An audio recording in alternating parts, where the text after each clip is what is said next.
खून की प्यास पार्ट 2। और उसके बाद वो जंगल एक बार फिर से सुमन की चीखों से गूंज उठा। लेकिन आज की रात सुमन की चीखों को सुनने वाला वहां पर कोई भी नहीं था। अगर वहां पर कोई मौजूद था तो बस हरिया, जो कि अब एक भेड़िए में बदल चुका था। सुमन के बालों को पकड़कर घसीटते हुए वो जंगल के बीचों बीच एक जगह पर ले जा रहा था। अगली सुबह गांव में। अरे भाई, पता नहीं क्या बात है, अपने गांव का हरिया किसान और उसकी पत्नी सुमन दोनों गायब हैं। दोनों का कोई अता पता नहीं। अरे कैसी बातें कर रहे हो भाई, ये कब हुआ है? अरे पूरे गांव में खबर फैली पड़ी है। कल रात को दोनों खेत की तरफ जा रहे थे, लेकिन लौटकर आए ही नहीं। तो हो सकता है अपने खेत पर होंगे। पूरा गांव ढूंढ कर आया है भाई। जानते हो क्या मिला वहां पर? क्या हुआ भाई? क्या मिला? बताओ हमें क्या मिला? अरे हरिया की पत्नी सुमन के कपड़े पड़े हुए थे।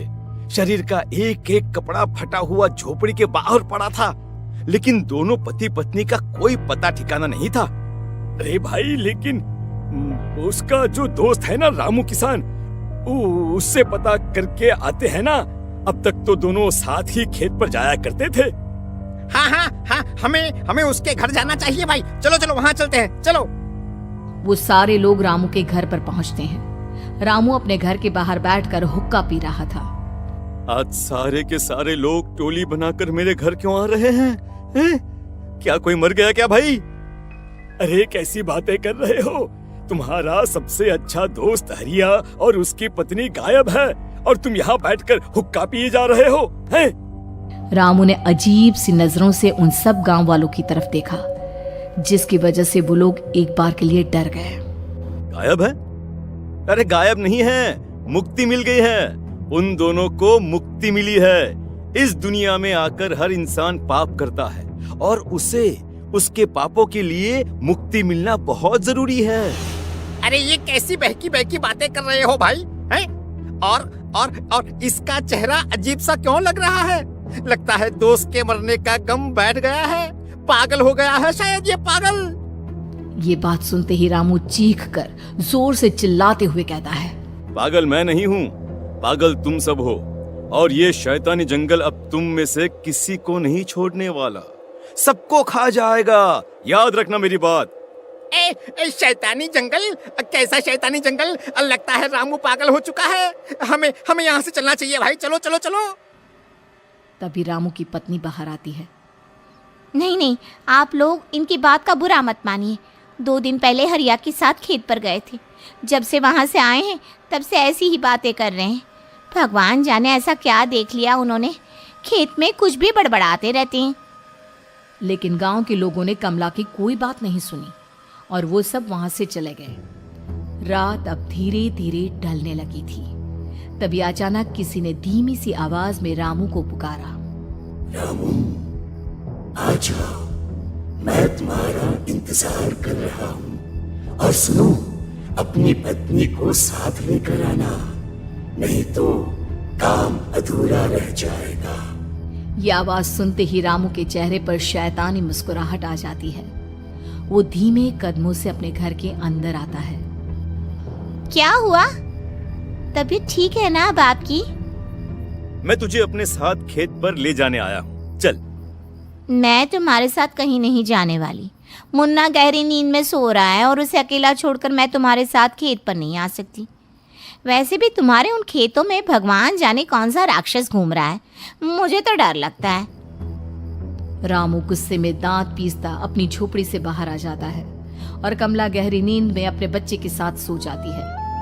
तभी अचानक रात को रामू की झोपड़ी के ऊपर एक साया वही गाना गुनगुनाते हुए घूमने लगता है जो हरिया के मोबाइल में बजा करता था। मैं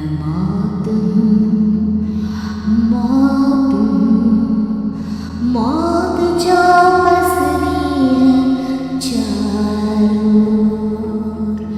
जो आएगी कहीं से भी निगल जाएगी सबको। मैं मौत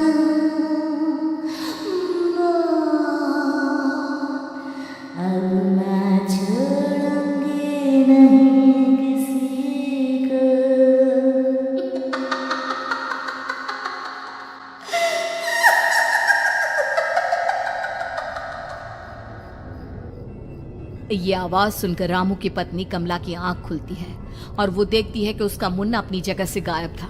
कमला चीखते हुए बाहर दौड़ कर आती है। वहां पर उसने देखा कि रामू ने अपने बच्चे को झोपड़ी के बाहर एक पेड़ से उल्टा लटकाया हुआ था और उसका बच्चा चीख चीख कर रो रहा था। वहीं दूसरी तरफ एक साया बच्चे के ठीक नीचे आग जलाकर उसके चारों तरफ हैवानों की तरफ नाच रहा था। छोड़ दो मेरे बच्चे को। अरे क्या कर रहे हो तुम? शर्म नहीं आती तुम्हें अपने ही बच्चे को इस तरह मौत के हवाले करते हुए? अपना बच्चा? किसने कहा ये मेरा बच्चा है? अरे ये तो उस रामू की औलाद है, इस गांव के किसान रामू की, और मेरी दुश्मनी इस गांव के हर इंसान के साथ है। क्या कैसी बात कर रहे हो तुम? और ये औरत कौन है? ये मेरे बच्चे को खा जाएगी। तभी अचानक से उस साया ने एक बेहद खतरनाक दिखने वाली औरत का रूप ले लिया और उसकी आंखों से आग निकल रही थी। सही पहचाना तूने, मैं तेरे बच्चे को खा जाऊंगी। अगर तू अपनी इस हैवान पति रामू के साथ जंगल नहीं आई तो मैं तेरे बच्चे को खा जाऊंगी। लेकिन क्यों? आखिर क्या चाहती हो तुम मुझसे? मुझे जंगल क्यों ले जाना चाहती हो? औरत बुरी तरह से ठहाके मार मार कर जोर जोर से हंसने लगी और साथ में रामू भी। ये तो तुझे वहाँ चलने के बाद ही पता चलेगा ना। अगर तू नहीं आई तो थोड़ी देर में तेरा ये बच्चा आग में जलकर मर जाएगा। चल जल्दी। नहीं नहीं, मेरे बच्चे को छोड़ दो। तुम जहाँ कहोगे मैं तुम्हारे साथ चलने के लिए तैयार हूँ। और उसके बाद उस बच्चे को झोपड़ी में लिटाकर आगे आगे वो साया चल रहा था और उसके पीछे पीछे रामू अपनी पत्नी के बाल पकड़कर उसे घसीटते हुए जंगल की तरफ ले गया। जंगल में जाने के बाद कितनी खूबसूरत हो तुम। आज की रात बस तुम और मैं एक दूसरे के साथ रहेंगे। मुझे तुमसे बहुत डर लग रहा है। तुम्हें क्या हो गया है? तुम तो बिल्कुल ठीक थे। वो होगा जो हमारे बीच होना चाहिए। तो आओ आओ, अपने आप को मेरे हवाले कर दो। कमला ने डर की वजह से अपनी दोनों आंखें कसकर बंद कर ली थी। रामू ने बुरी तरह से चीख कर कमला से कहा, आंखें खोलो अपनी और मेरी तरफ देखो। कमला ने जैसे ही अपनी आंखें खोली उसने देखा कि रामू एक खतरनाक खूनी हैवान में बदल चुका था। कौन हो तुम? जाने दो मुझे। क्या चाहते हो मुझसे? वही जो एक आदमी एक औरत से चाहता है। मैं तुम्हारा पति रामू नहीं, बल्कि इस जंगल का एक भेड़िया हूँ, और आज की रात तुम्हारे खून से अपनी प्यास बुझा जाऊं। और उसके बाद वो जंगल कमला की दर्दनाक चीखों से गूंज उठा। अगली सुबह कमला के कपड़े भी जंगल में उसी तरह पाए गए जैसे कि सुमन के पाए गए थे। इस घटना के बाद पूरे गांव में दहशत का माहौल था। अपने माँ बाप की मौत और गांव में हो रहे इस तरह की घटनाओं की खबर सुनकर किशन शहर से गांव लौट आया था। अपने माँ बाप की बेदर्द मौत की वजह से वो बहुत परेशान था। तभी अचानक उसे अपने घर में खाट के नीचे पड़ा हुआ वो मोबाइल फोन मिला जो उसने अपने पापा हरिया को गिफ्ट किया था। अरे कितने प्यार से पापा के लिए मोबाइल फोन लेकर आया था। इसे एक दिन भी काम में नहीं ले पाए। और आखिर कौन है जो गांव में इस तरह की हत्याएं कर रहा है? क्या है इन सब के पीछे? क्या है? मुझे पता करना ही होगा, वरना एक दिन पूरा का पूरा गांव खाली हो जाएगा। इस गांव में एक भी जिंदा इंसान नहीं बचेगा। गांव के लोगों की मदद करने के इरादे से किशन अपने गांव से दूर एक दूसरे गांव में बहुत बड़े तांत्रिक के पास मिलने के लिए गया। तांत्रिक बाबा, अब आप ही कुछ उपाय बता सकते हैं। भगवान जाने हमारे गांव को किसकी नजर लग गई है। नजर नहीं लगी है, किसी ने तुम्हारे गांव को बद्दुआ दी है। किसी सताई हुई आत्मा का प्रकोप है और अब वो पूरे गांव में किसी को नहीं छोड़ेगी जब तक उसकी आत्मा को शांति नहीं मिल जाती। अरे लेकिन ऐसा कौन है बाबा? किसकी आत्मा है और कैसे मिलेगी उसे शांति? मौत है, मौत कहीं से भी आएगी और सबको निगल जाएगी। इससे बचने का सिर्फ एक ही उपाय है, लेकिन उस उपाय को करना आसान नहीं होगा। जो भी उस उपाय को करने की कोशिश करेगा उसकी जान जा सकती है। भले ही मेरी जान चली जाए, लेकिन मैं अपने गांव के लोगों की जान बचाने की पूरी कोशिश करूंगा बाबा।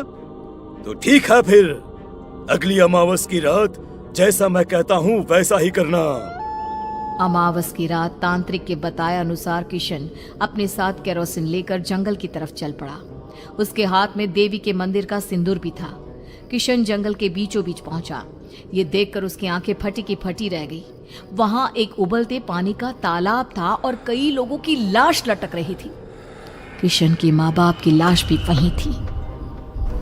माँ, बापू, क्या हो गया? ये क्या हो गया? तभी वहां पर एक औरत और आदमी आते हैं।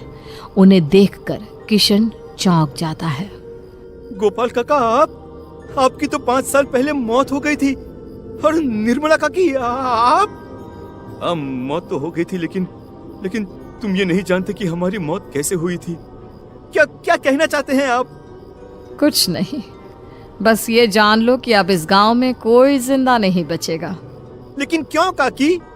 क्योंकि 5 साल पहले इन गांव वालों ने मुझे डायन बताकर पत्थर मार मार के मार डाला। मेरी कोई गलती नहीं थी। गांव का एक बच्चा क्या लापता हुआ, सारा इल्जाम मेरी पत्नी पे डाल दिया। और जब मैंने निर्मला की जान बचाने की कोशिश की तो मुझे भी मार डाला। आपके साथ ये बहुत गलत हुआ काकी, लेकिन आप जो कर रहे हैं वो भी सही नहीं है ना? तुम यहाँ से चले जाओ वरना तुम भी नहीं बचोगे। हमारी आत्मा पिछले 5 साल से मुक्ति के लिए भटक रही है। चले जाओ यहाँ से। मौका देखकर किशन सिंदूर उन दोनों के ऊपर डाल देता है। उनका शरीर जलने लगता है और वो भयानक तरीके से चिल्लाने लगते हैं। अगले ही पल किशन उनके ऊपर केरोसिन डाल देता है और वो दोनों जल जाते हैं। किशन अपने माँ बाप और दूसरी लाशों का अंतिम संस्कार करवाता है और अपने घर लौट आता है। लेकिन वो अभी भी इस बात से अनजान है कि मोबाइल अभी भी बज रहा था। मैं